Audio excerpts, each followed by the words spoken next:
já informou o Atlético de Madrid que só vai vender Yulman por 40 milhões de euros, mais 5 por objetivos. O recado foi dado pelo Sporting assim que chegou ao Alvalade uma proposta de 30 milhões de euros, mais 5 em bónus. A SAD, liderada por Frederico Varandas, recusou de imediato a oferta e prontamente enviou mensagem de que o Atlético chega ao valor exigido ou não vai ter o jogador.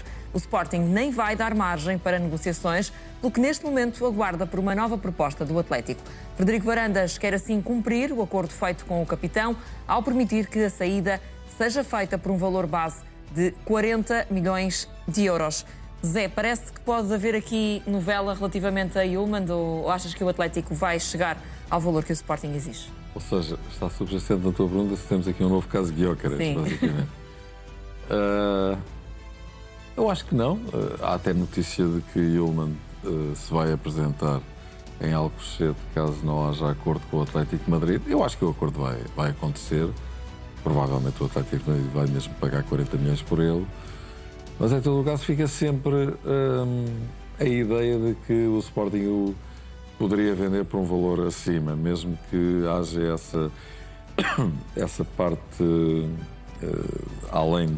por objetivos além dos 40 milhões, as variáveis, não é? Como se costuma chamar, depois resta saber se elas são ou não são execuíveis e portanto, eu sempre defendi esta ideia. Ele não vale 80 milhões, mas também não vale 40, na minha opinião. Aos 27 anos, acho que o Sporting o poderia vender, otimizando a situação, na casa dos 50, 50 e poucos. Podes dizer assim, bom, mas realmente é um valor já bastante elevado. É verdade, eu acho muito qualificado, acho que é um jogador importantíssimo para o Sporting. De todos aqueles que já saíram e outros que se prevê que vão sair, ainda na abertura deste programa falavas na saída de Pote, que está pré-anunciada. Eu acho que é claramente o jogador que vai fazer mais rombo na estrutura do Sporting. Pela qualidade... Mas percebes a postura do Atlético, Zé? Porque há muito que se sabe, e certamente o Atlético está em contacto com o empresário do jogador, também sabe o que é que está combinado. Certo. De repente fazer uma proposta de 10 milhões abaixo do valor base, qual é o objetivo? É não pagar mais do que 40. Ou seja, tentar evitar, por exemplo, as variáveis ou ter que subir a parada para além dos 40 milhões. Eu creio que é uma forma de negociar como outra qualquer. O Sporting, evidentemente, corre riscos a partir do momento em que, olha, utilizando a música, se houve tantas vezes ela, todo o mundo sabe que Yulman estaria no mercado por 40 milhões.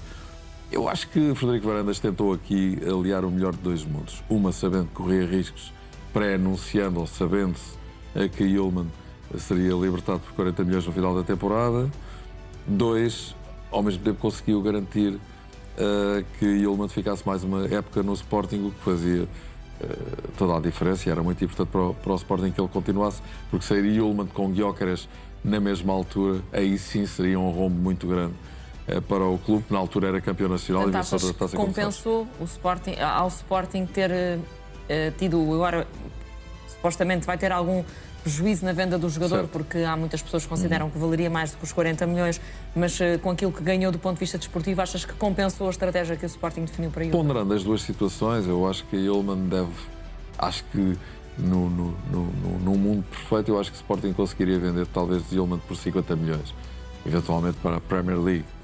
Não é que o Atlético de Madrid não tenha dinheiro que nunca mais o gasta para o comprar por esse valor. Isso não vai acontecer. Eu estou convencido que o facto do Atlético de Madrid ter apresentado uma proposta abaixo dos 40 milhões, que está farto de saber que é o valor mínimo pelo qual o Sporting o vende, até pelos empresários do jogador, ou se calhar até pelo próprio jogador.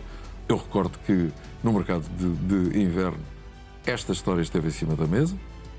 Na altura até houve, enfim, alguma narrativa vinda do clube no sentido de dizer que era uma invenção, até que poderia partir de um clube rival, não sei se te recordas, no caso o Porto, para desestabilizar e tal, situação que voltou a ser repetida agora com a história do Suárez em relação ao candidato às eleições do Fenerbahçe. O Sporting voltou a insistir no mesmo tema.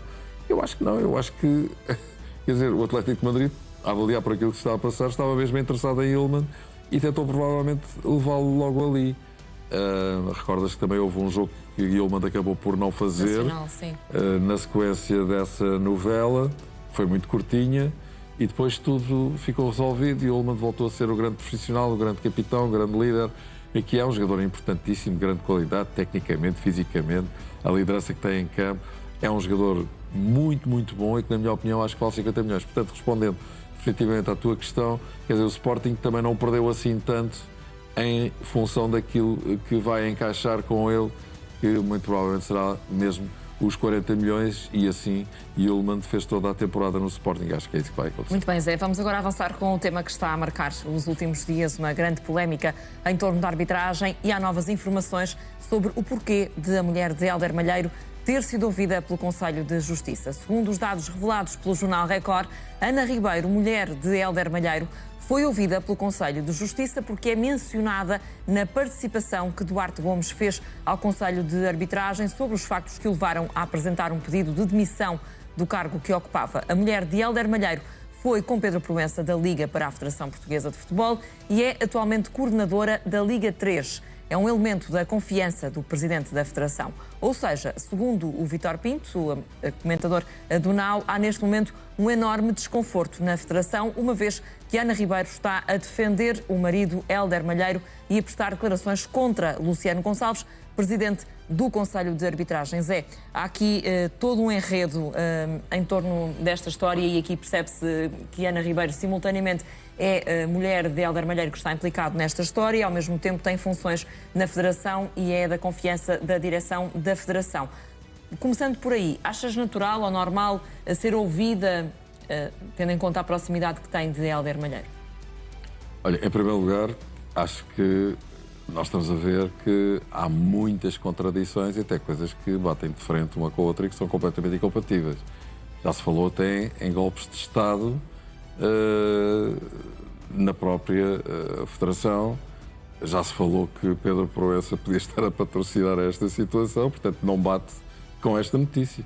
Quer dizer, então não faz sentido. Quer dizer, de alguma forma, se aquilo que está em causa é a presença do Conselho de Arbitragem, a estrutura do Conselho de Arbitragem, Luciano Gonçalves e as pessoas que trabalham com ele, há um diretor técnico que se demite e estabeleceu-se ali uma correlação. O próprio Frederico Varandas, de alguma forma, também acabou por contribuir para essa versão.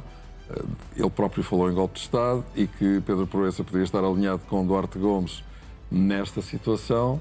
Portanto, não faria sentido agora que se sentisse desconfortável pelo facto da mulher de Hélder Malheiro estar a testemunhar contra a própria Federação. Portanto, eu acho que há aqui muita coisa contraditória, muitos fios soltos neste novelo. Eu acho que, antes de tudo, tem que se esclarecer se houve ou não aquilo a que se chama, talvez seja uma expressão demasiado pesada, tráfico de influências, nomeações feitas a anterior e com muito tempo de delay para específicos jogos, para específicos clubes. E depois ainda há outra coisa, a questão de ser o Estrela da Amadora. Muita gente diz, bom, mas quer dizer, será que Benfica, Sporting e Porto também há novidades ou há notícias que se possam vir a descobrir no meio destas investigações? Porque o Estrela da Amadora é muito curto, então o Estrela da Amadora... Não.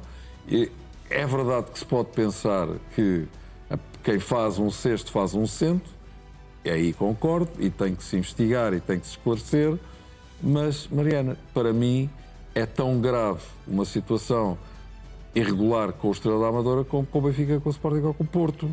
Quer dizer, se existirem de facto situações que ultrapassem os limites da decência, vamos dizer assim, neste aspecto das marcações de árbitros, das nomeações, da escolha de jogos, então eu acho que a gravidade é tão grande para a Estrela da Amadora como para Benfica, Sporting ou Porto, as três grandes sensibilidades políticas nacionais. É claro que cria muito mais ruído e há a tendência, há a potência das pessoas pensar, bom, se ele fez isto com a Estrela da Amadora, então deve haver aí mais coisas. E o presidente do Sporting que falou, de alguma forma, criando ali uma espécie de apoio ao presidente do Conselho de Arbitragem e contra o diretor técnico nacional. O Sporting foi o clube mais beneficiado em termos de arbitragem na época passada. Eu acho que é tudo abusivo em termos de poder, enfim, conjecturar o que quer que seja em relação a este tema, mas há muita coisa que é importante investigar e esclarecer, e eu não tenho dúvida nenhuma que isso não vai ser possível antes da época começar. Portanto, vamos começar a época, mais uma vez, com um grande tumulto, barulho, ruído, polémica em relação à arbitragem. Basta haver um erro com um dos 3 grandes, sejam beneficiados ou prejudicados, logo na primeira jornada, e obviamente este tema vai voltar para cima da mesa. E vamos certamente ter novidades nas próximas horas, até porque na terça-feira vão depor Duarte Gomes e também Luciano Gonçalves. Mas agora vamos voltar ao mercado de transferências. Ornicek, guarda-redes do Braga, está referenciado pelo Futebol Clube do Porto e também pelo Benfica. O internacional checo tem uma cláusula de rescisão de 30 milhões de euros. Segundo noticia o jornal A Bola, esse valor é por agora considerado demasiado alto pelo Porto e pelo Benfica. Seja como for, Ornicek é um nome que agrada. No caso do Porto, uma eventual contratação dependerá da saída de Diogo Costa, que poderá estar em cima da mesa neste verão. Quanto ao Benfica, Ornicek ganhará força se Trubin for vendido. Nesta altura, o guarda-redes checo do Braga está de férias, esteve no Mundial, mas não chegou a ser utilizado. A República Checa foi, entretanto, eliminada e Ornicek vai juntar-se aos trabalhos de pré-época do Braga em breve. Aqui, tanto para Porto como para Benfica, uma contratação de Ornicek estaria sempre dependente da saída dos respectivos guarda-redes, mas parece que Porto ou Benfica chegarão a estes 30 milhões exigidos pelo Braga. Vamos imaginar que Trubin é vendido e já lá vamos. Vamos imaginar que Diogo Costa é vendido e por um valor considerável, por ter uma cláusula de 60 milhões, como sabemos, abrirá margem para que Ornicek possa ser opção. Em primeiro lugar, eu vou afirmar ou reafirmar aquilo que já disse várias vezes. Vale para Ornicek e vale para Diogo Costa. Só se andar tudo ceguinho. Acho que Diogo Costa, e está a confirmá-lo agora ao serviço da seleção, onde muitas vezes, ou algumas vezes, se disse que não conseguia atingir o nível que patenteava no Porto. Não é isso que está a acontecer neste Campeonato do Mundo. Está provavelmente a ser o jogador mais consistente da seleção portuguesa até o momento. E a exibir-se a alto nível, como é habitual acontecer com ele. E, portanto, eu acho que há caminho para Diogo Costa poder sair do Porto, até pela idade, pelo momento que atravessa e pela visibilidade que está a ganhar o Campeonato do Mundo. É preciso dizer que o Porto e Diogo Costa, por consequência, andaram escondidos em termos de montra nos últimos anos por força das presenças na Liga Europa e não na Liga dos Campeões. Mas também é verdade que os clubes não andam a dormir e sabem tudo o que se passa, os clubes internacionais, mas eu acho que, saindo Diogo Costa do Porto, eu acho que Ornicek, eu já defendi isto várias vezes, tem via aberta para ingressar no Porto. Eu acho que este é o caminho natural. E há muito tempo que eu desconfio que o Porto já falou com o Braga sobre Ornicek há muito tempo, acho eu. Em relação ao Benfica, é uma situação mais complicada porque Trubin poderá não ter mercado para o Benfica ganhar algum dinheiro com ele, porque o negócio com Trubin não foi bom. Quer dizer, ele custou, creio, a 10 milhões. O Benfica, não sei por que preço é que o consegue colocar no mercado. Não me parece que ele tenha valorizado nestas épocas que fez no Benfica. Ok, é um guarda-redes jovem, mas não evoluiu. E ainda por cima há a tal questão do Benfica ter que dar 40%, não da mais-valia, mas da transferência ao Shakhtar Donetsk. Mas eu acho que o Benfica tem que resolver o problema que tem na baliza. O Porto não tem problema nenhum na baliza e eu acho que o Porto, obviamente, quer que Diogo Costa jogue lá até à reforma. Mas há muito mercado para Diogo Costa, estamos a falar de coisas completamente diferentes. Aliás, o Porto faz a diferença na baliza nos últimos anos, comparativamente a Sporting e principalmente a Benfica. E por isso acho que Ornicek é um sucessor natural, é um guarda-redes com muito potencial, grande qualidade. Não tremeu quando sucedeu a um guarda-redes carismático no Sporting de Braga, que esteve lá há muitos anos, muito jovem, agarrou o lugar e já ninguém se lembra do seu antecessor. E, portanto, eu acho que há, de facto, aí caminho para Ornicek ir para o Porto. Será com certeza muito caro, 30 milhões. A Tório Salvador, obviamente, acho eu, não o vai vender por 30 milhões. Se for o Porto, talvez, eventualmente, o Benfica, mas será seguramente um guarda-redes caro. No caso do Benfica, ainda há a situação de Ederson, da qual nunca mais se falou, mas eu estou desconfiado que o Benfica continua a olhar para esse dossiê. Quando e se consiga colocar Trubin no mercado, o que poderá acontecer mas não pelos números que o Benfica gostaria. E vamos precisamente falar sobre esse tema agora, Zé, porque o futuro de Trubin no Benfica está cada vez mais incerto. O Jornal Record dá conta de que Marco Silva deverá apostar em Samuel Soares para a baliza do Benfica.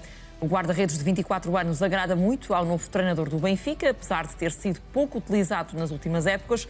No Benfica, Samuel Soares é valorizado por várias questões, desde logo o jogo de pés, em que, no entender do clube, é superior a Trubin. Além disso, é-lhe atribuída qualidade e confiança entre os postos e também um compromisso e uma dedicação ao longo das últimas 4 épocas que podem agora fazê-lo subir na hierarquia. Por outro lado, não é certa a continuidade de Trubin no Benfica. O Clube da Luz está aberto a negociar e o jogador tem também o sonho de jogar na Premier League. O Benfica aponta aos 40 milhões de euros para vender o internacional ucraniano, sendo que, como já dissemos, o Shakhtar terá direito a 40% de uma futura venda. Zé, aqui neste caso em particular, achas que, por um lado, Samuel Soares dará garantias como número 1 da baliza, ou achas que não é essa a intenção do Benfica? E, por outro lado, esta aposta em Samuel Soares é aqui para estender a passadeira de saída a Trubin? Eu acho que entre os dois já houve a tentação de colocar Samuel Soares na baliza em detrimento de Trubin, com os 2 treinadores anteriores que o Benfica teve. Tanto Lage como Mourinho ensaiaram essa situação, não correu assim muito bem. Da segunda vez eu acho que até estava a ir por um caminho interessante, só que Samuel Soares, como te recordas, também se lesionou e esteve muito tempo lesionado. Agora, obviamente que se o Benfica vender Trubin, tem que ir buscar um guarda-redes. Por outro lado, eu acho que, independentemente da qualidade que Samuel Soares possa ter, ainda muito jovem, eu acho que o Benfica quer outro perfil de guarda-redes. Não sei exatamente. Sei que, por exemplo, no jogo que o Benfica fez ontem com o Caldas, 2-2, no Seixal, Trubin jogou de início. Ao intervalo, o Benfica perdeu por 2-0. Não tem nada a ver. Até podem ter sido remates ao ângulo e indefensáveis. Samuel Soares jogou na segunda parte. O Benfica empatou 2-2. Marcaram Ivanovic e Egdokpor, um jovem avançado nigeriano de 19 anos, com 1,92 m, da formação do Benfica. Vale o que vale, não vale nada. Quer dizer, são jogos de treino. Mas percebo muito bem que Marco Silva esteja a olhar para a baliza. Acho que é um assunto que o Benfica tem claramente pela frente. Se o Benfica conseguir colocar Trubin no mercado por um preço interessante, será extraordinário. E acho que é o melhor que podia acontecer ao Benfica e se calhar ao próprio Trubin. Repara que é um guarda-redes que já deixou muitos pontos de interrogação. Isso também marca um bocadinho a posição dele, desde logo junto dos adeptos e junto da equipa também, porque um guarda-redes que de repente melhora e depois tem muitas recaídas e depois tem erros técnicos e depois tem golos muito consentidos ou tem falhas técnicas, acaba por provocar desconfiança na própria equipa e toda a gente sabe que, olha para o caso do Porto, que é a antítese disso. Quer dizer, a equipa começa na baliza, isso transmite uma confiança extraordinária, primeiro à linha defensiva da equipa e depois ao resto dos jogadores. E desse ponto de vista, eu acho que o Benfica, se puder colocar Trubin no mercado, vai colocar com certeza. E faz bem do teu ponto de vista, Zé, porque falavas da questão de Trubin ao longo dos últimos anos ter sido muitas vezes criticado pelos benfiquistas e, enfim, também já se foram falando ao longo dos anos de alguns guarda-redes que o Benfica tentou contratar. Parece que já não dá garantias, Trubin, para uma equipa da dimensão do Benfica. Já agora falavas há pouco também da questão dos 40 milhões. Parece que o Benfica vai ter aqui que baixar um pouco as expectativas? Se o Benfica vender Trubin por 40 milhões é ao nível daquilo que fez com João Félix por 120 milhões. Isso então, quer dizer, por muito mágico que Jorge Mendes seja na colocação de negócios, eu não sei se ele vai ter interferência nesse ou não, quer dizer, seria uma coisa absolutamente estratosférica se o Benfica conseguisse fazê-lo ao nível daquilo que fez com João Félix. Não tenho dúvida nenhuma em afirmar isto. Repara, a questão é somente esta. Quer dizer, eu acho que já não há caminho. Quer dizer, já se viu que se tinha a ver 1, 2, 3 anos. Repara, o que é que o Benfica ganhou com a saída de Vlaco Dimos e a chegada de Trubin? Nada. Quer dizer, Schmidt não estava satisfeito, na altura era Roger Schmidt o treinador, e até teve uma altercação com Vlaco Dimos, depois daquele jogo que o Benfica perdeu no estádio do Bessa. Estava a ganhar até à compensação e depois perdeu por 3-2 e Schmidt culpou Vlaco Dimos, e depois apareceu Trubin, e Vlaco Dimos acabou por sair. E o que é facto é que, olhando para aquilo que se passa na baliza do Benfica, o Benfica não ganhou nada com a saída do Vlaco Dimos e a chegada de Trubin. E desse ponto de vista, eu acho que o Benfica tem que resolver esse problema. Agora, quer dizer, se eu vender por um valor, eu já não digo 40 milhões. Eu acho que se o Benfica ao vender por 20, 25 é extraordinário. Mas, enfim, de repente pode haver aí magia nessa saída com um valor estratosférico a entrar nos clubes. Vamos ver como é que vai ser gerido este dossiê pelo Benfica. Temos ainda tempo para olhar para a Seleção Nacional, que foi recebida com euforia em Dallas. Os jogadores foram recebidos por dezenas de adeptos no hotel da cidade, onde amanhã vão disputar o jogo dos oitavos de final frente à Espanha. Cristiano Ronaldo foi sem surpresas o mais acarinhado pelos adeptos. O nome do capitão da Seleção Nacional foi entoado por diversas vezes. Os jogadores encaminharam-se rapidamente para o hotel, mas o descanso durante a noite foi dificultado pela festa dos 250 anos da independência dos Estados Unidos. As festas nas ruas estenderam-se madrugada dentro, com fogos de artifício e muito barulho. Pelo menos, Zé, no que diz respeito a apoio, Portugal já teve aqui um balão de oxigênio com o carinho que recebeu nesta passagem por Toronto. O que é que te parece que amanhã, frente à Espanha, terá de acontecer para Portugal conseguir seguir em frente? Em relação ao apoio, é assim em todo lado. Quer dizer, a seleção portuguesa é sempre acarinhada pela diáspora portuguesa, onde quer que seja, e quando estamos a falar de países como os Estados Unidos ou o Canadá, nós sabemos que há muitos portugueses. Verdade. E, obviamente, esse apoio não Mas podia aqui foi deixar... uma loucura total. Houve até adeptos que saltaram barreiras de segurança para verem a seleção treinar. Sim. E aquelas palavras de Dalot a referir-se a Ronaldo são espetaculares. Parece o Papa, não é? A vir à varanda. Acenar à multidão. Acenar à multidão. Mas o que é que Portugal tem que fazer amanhã? Tem que enganar a Espanha. Eu acho que temos que repetir a fórmula da Liga das Nações, da final da Liga das Nações. Acho que poder a poder, olhos nos olhos, é difícil, é muito difícil. A qualidade de jogo do futebol espanhol é extraordinária, do melhor que se vê neste Campeonato do Mundo. Portugal tem um conjunto de jogadores muito bons, muito testados, muito experientes, muito maduros e que conseguiram meter essa lança em África, neste caso em Espanha, na final da Liga das Nações, o que não deixa de colocar ali um pequeno trauma nos espanhóis. Obviamente eles vão querer vingar-se dessa derrota que muito lhes custou, eram campeões da Europa e continuam a ser, querem ser campeões do mundo, mas Portugal também quer ir o mais longe possível neste Mundial. Acho que a vitória frente à Croácia, evidentemente, dá um grande boost anímico. O apoio dos imigrantes e adeptos portugueses, obviamente, que é muito importante, mas fundamentalmente há que ser extremamente hábil na forma como Portugal vai lidar com a exuberância, a qualidade técnica, a dinâmica coletiva da seleção espanhola. Poderemos falar melhor disso hoje à tarde, se concordares. Sim, claro. Mas eu acho que Portugal vai ter que jogar, muito provavelmente, numa postura reativa, o que não quer dizer que não tenha presença na frente. Isso vai ter que ter. E com alterações já agora, Zé, acreditas? Não acredito em muitas alterações, mas deixo uma pista para falarmos à tarde. Portugal sabe que tem que defender com quase todos os jogadores e isso pode implicar uma ou duas alterações, acredito mais numa, na ala esquerda, em relação a Rafael Leão, que até fez um jogo bastante interessante com a Croácia, mas a questão da pressão e de não deixar os jogadores jogar, eu recordo-me das palavras de Nuno Mendes muito rapidamente dizendo que o mais importante é que a bola não chegue lá a Yamal. Portanto, eu acho que desse ponto de vista Martínez vai ponderar muito bem quem é que vai colocar nas alas. Vamos ter